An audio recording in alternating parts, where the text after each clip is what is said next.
Selamat pagi Bapak Ibu Saudara yang terkasih dalam Tuhan. Senang sekali saya bisa berjumpa kembali dengan Bapak Ibu Saudara sekalian.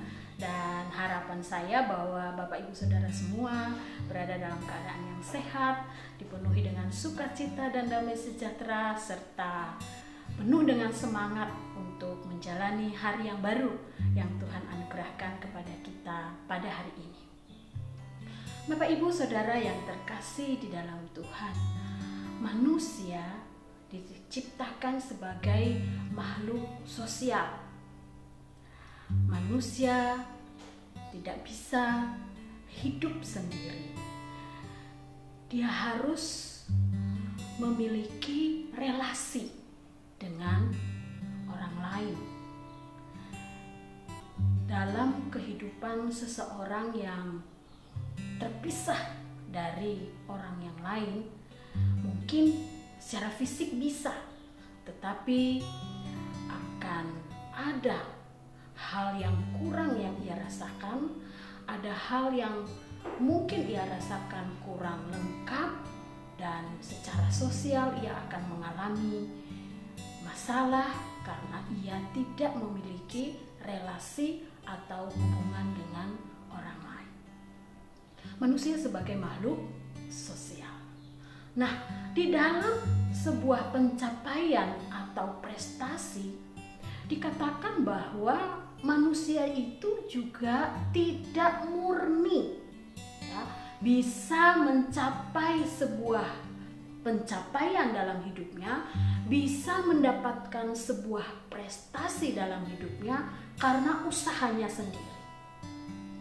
Tidak mungkin katanya begitu, karena seseorang meskipun ia berusaha misalnya untuk mencapai jenjang karir tertentu, untuk mencapai jabatan tertentu, untuk meraih prestasi akademis dalam level tertentu, tapi seseorang itu tidak akan bisa meraih pencapaian tersebut, meraih prestasi tersebut murni hanya karena usaha dirinya sendiri.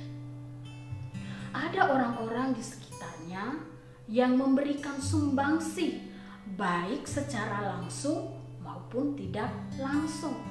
Seorang murid, seorang peserta didik yang berhasil mencapai prestasi akademis di level yang paling tinggi, paling tidak kita bisa berpikir bahwa orang-orang yang memberi sumbangsi di dalam pencapaian prestasinya itu adalah guru-guru yang mendidik, para pengajar yang membimbing, para trainer yang mendampingi dia.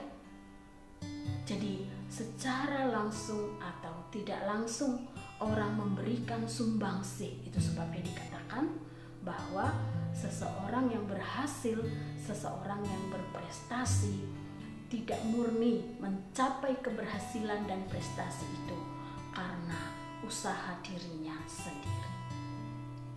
Nah, Bapak Ibu Saudara yang terkasih, di dalam kehidupan kita, entahkah itu kita sebagai makhluk sosial yang membutuhkan orang lain, karena orang lain itu juga memberikan sumbangsih di dalam kita menjalani kehidupan kita secara langsung atau tidak langsung. Atau ketika kita ingin mencapai sebuah prestasi atau capaian hasil tertentu, entah itu dalam hidup kita secara pribadi atau dalam pekerjaan dan karir kita, kita juga perlu bekerja sama, perlu dukungan, perlu sumbangsih dari orang lain, baik itu secara langsung atau tidak langsung. Nah, di dalam bagian firman Tuhan yang kita baca pada hari ini dari 1 Petrus pasal 5 ayat 1. Di situ Petrus menyebut dirinya sebagai teman atau rekan di dalam mengerjakan pekerjaan Tuhan. Rekan saksi-saksi Kristus, rekan atau teman di dalam melayani, melakukan pekerjaan Tuhan. Itu berarti Bapak Ibu Saudara yang terkasih di dalam Tuhan, bahkan di dalam kita melayani, di dalam kita mengerjakan tugas dan panggilan Tuhan dalam kehidupan kita, kita juga akan membutuhkan rekan, membutuhkan teman, membutuhkan kolega, membutuhkan orang yang mendukung kita dan juga kita beri dukungan, sehingga pekerjaan pelayanan yang dikerjakan itu bisa berjalan dengan baik, bisa sesuai dengan apa yang dikehendaki oleh Tuhan, bisa memuliakan nama Tuhan, dan tentunya menjadi berkat bagi orang-orang yang dilayani. Tidak ada satu orang pun yang bisa berkata, saya melayani Tuhan seorang diri dan tidak membutuhkan orang lain. Saya bisa mengerjakan tugas-tugas panggilan saya sebagai saksi Kristus, bersaksi dan melayani hanya dengan seorang diri. Saya tidak membutuhkan rekan atau teman atau kolega. Bapak Ibu Saudara yang terkasih di dalam Tuhan, oleh karena itu kita sebagai pengikut-pengikut Kristus, sebagai saksi-saksi Kristus, kita perlu memiliki yang pertama, kerendahan hati untuk mau bekerja sama dengan orang lain. Yang kedua, kerendahan hati untuk mengakui, menerima kelebihan dan kekurangan rekan kita di dalam pelayanan dan di dalam hal apa saja. Dan yang ketiga, kesediaan untuk bekerja sama, kesediaan untuk melakukan apa yang menjadi bagian kita dan mempersilahkan orang lain melakukan bagiannya juga.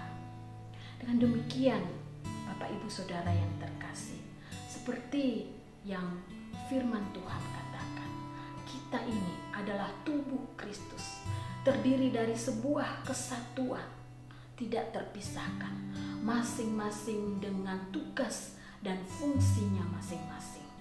Bekerja bersama, bergiat bersama, melayani bersama, sehingga nama Tuhan semakin dipermuliakan.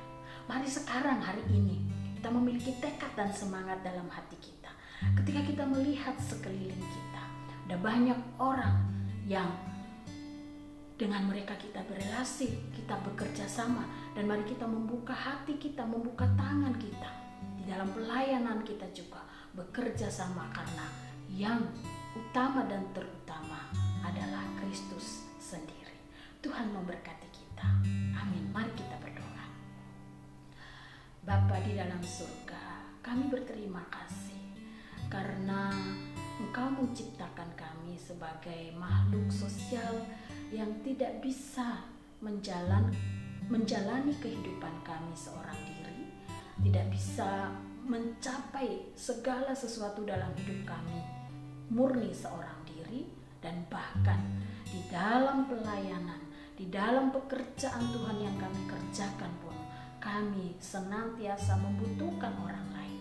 Terlebih karena Engkau mengajarkan kepada kami bahwa kami ini adalah tubuh Kristus dan Kristus adalah kepalanya, di mana setiap anggota dari tubuh Kristus itu punya peran dan fungsi masing-masing, dan untuk bisa bekerja, semua bagian tersebut harus bekerja sama, menerima satu dengan yang lain, rendah hati mengakui kelebihan dan kekurangan, serta bersedia untuk bekerja bersama-sama. Tuhan, terima kasih untuk firman-Mu yang boleh menyapa kami pada pagi hari ini. Hanya di dalam nama Tuhan Yesus